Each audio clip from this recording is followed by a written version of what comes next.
Assalamualaikum warahmatullahi wabarakatuh. Bismillahirrahmanirrahim. Alhamdulillahirabbil alamin. Wassalatu wassalamu ala asyrafil anbiya'i wal mursalin Sayyidina Muhammadin sallallahu alaihi wasallam wa ala alihi wa sahbihi ajma'in. Amma ba'du. Para pemirsa yang saya hormati, pertama-tama saya menyampaikan hadis qudsi, yaitu firman Allah Subhanahu wa ta'ala, kullu amali bani adama lahu illa sawma fa innahu li wa ana ajzi bihi. Bahwa setiap amal kebaikan yang dilakukan oleh manusia adalah menjadi miliknya kecuali puasa. Kalau puasa itu tidak menjadi miliknya, akan tetapi menjadi milikku, katanya Allah Ta'ala. Oleh karena itu menjadi milikku, maka aku akan membalasnya tergantung kemauanku, akan dibalas dengan berkali-kali lipat, itu terserah aku. Pertanyaannya, apa perbedaan antara ibadah puasa dan ibadah-ibadah yang lain? Perbedaannya ialah bahwa ibadah puasa merupakan ibadah yang relatif bisa lebih selamat dari penyakit riya. Kenapa lebih bisa selamat dari penyakit riya? Karena puasa merupakan ibadah yang tidak terlihat, akan tetapi merupakan ibadah yang tersembunyi. Oleh karena merupakan ibadah yang tersembunyi, maka tak perlu disembunyikan.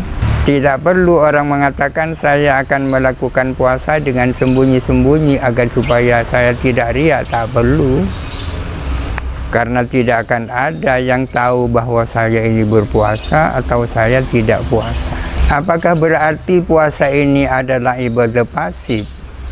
Ya, sudah barang tentu tidak. Ibadah puasa sama dengan ibadah-ibadah yang lain, yakni aktif, seperti sholat, seperti zakat, seperti haji, dan lain-lainnya. Karena kalau puasa ini ibadah pasif, sudah barang tentu tidak ada pahalanya. Karena puasa itu bukan tidak makan, puasa itu bukan tidak minum, puasa itu bukan tidak berhubungan dengan keluarga. Puasa itu adalah menahan diri dari makan, menahan diri dari minum, menahan diri dari mengumpuli keluarga. Ada perbedaan antara tidak makan dan menahan diri dari makan. Tidak makan itu pasif. Bisa saja orang tidak makan itu dikarenakan karena tidak punya makanan, atau punya makanan akan tetapi tidak punya nafsu makan, akhirnya dia tidak makan. Berbeda dengan menahan diri dari makan. Makanan ada dan memiliki nafsu makan, akan tetapi orang menahan diri dari melakukan makan dan minum.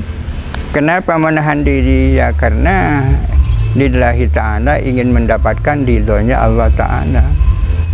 Memang tidak makan dan menahan diri dari makan itu memiliki muara yang sama. Apa muaranya? Muaranya adalah lapar, ya kan? Akan tetapi ada perbedaan antara lapar yang di sini dan lapar yang di sana. Karena lapar itu ada dua. Ada lapar yang sifatnya ittirori, lapar terpaksa. Kenapa lapar? Ya karena tidak makan. Kenapa tidak makan? Tidak ada makanan. Itu namanya lapar terpaksa. Ada lapar yang namanya ikhtiari, lapar yang memang sengaja dilakukan. Makanan itu ada dan nafsu makan itu ada, akan tetapi orang itu sengaja tidak makan karena mengharapkan ridho Allah Subhanahu wa ta'ala. Para hadirin sekalian, ibadah puasa yang dilakukan dengan cara yang baik dan benar itu bisa menghapus dosa, bisa mengembalikan orang kepada fitrahnya semula, yakni kesucian, suci dari dosa dan noda. Pertanyaannya, dosa macam apa? yang bisa dihapus dengan cara melakukan puasa. Dosa yang dihapus dengan cara melakukan puasa adalah dosa-dosa kecil yang tidak berkaitan dengan hak-hak adami, hak-hak manusia. Ini artinya bahwa ada dua macam dosa yang tak dapat dihapus dengan melalui puasa. Pertama adalah dosa besar. Dosa besar itu memerlukan taubat khusus yang memenuhi syarat-syarat khusus dan rukun-rukun khusus. Yang kedua adalah dosa-dosa kecil dan yang berkaitan dengan hak-hak manusia. Misalnya punya hutang tidak membayar, pernah membicarakan keburukan orang. Sudah barang tentu dosa-dosa yang seperti ini tidak bisa dihapus dengan melakukan puasa. Akan tetapi perlu dilakukan istibro. Istibro artinya minta maaf dan kemudian dimaafkan kalau punya hutang, bayar hutang, atau dibebaskan oleh orang yang punya piutang. Oleh karena itu, agar supaya orang selepas puasa Ramadan ini benar-benar suci, yang pertama melakukan puasa dengan baik, yang kedua adalah melakukan halal bihalal, ya kan. Halal bihalal artinya minta maaf dan memberi maaf. Dalam hadis dikatakan, man kanat indahu mazlimatun li akhihi falyastahillahu al-yawma qabla an la yakuna dinarun wala dirhamun.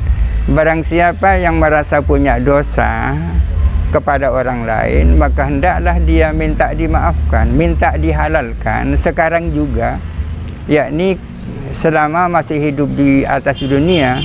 Qabla an la yakuna dinarun wala dirhamun, sebelum datang saat di mana pada saat itu tidak ada gunanya uang dan tidak ada gunanya barang, yakni hari kiamat. Dari sinilah kemudian timbul istilah halal bihalal, falyastahillahu. Orang bertanya, kenapa kalau halal bihalal maknanya itu minta maaf dan memberi maaf, kok harus setelah Ramadan? Memang ada hubungan antara Ramadan dan halal bihalal. Ya seperti tadi, Ramadan bisa menghapus dosa-dosa kecil yang tak terkait dengan orang. Akan tetapi untuk dosa-dosa yang terkait dengan orang harus istihlal, minta halal, minta dihalalkan dalam arti minta maaf dan memberi maaf. Mudah-mudahan puasa kita yang sekarang ini menjadi puasa yang benar-benar berkualitas dan bisa memberi maaf kepada orang yang minta maaf dan sekaligus minta maaf atas segala dosa dan noda yang kita lakukan selama ini. Mungkin ini yang bisa saya sampaikan, mudah-mudahan ada manfaatnya. Assalamualaikum warahmatullahi wabarakatuh.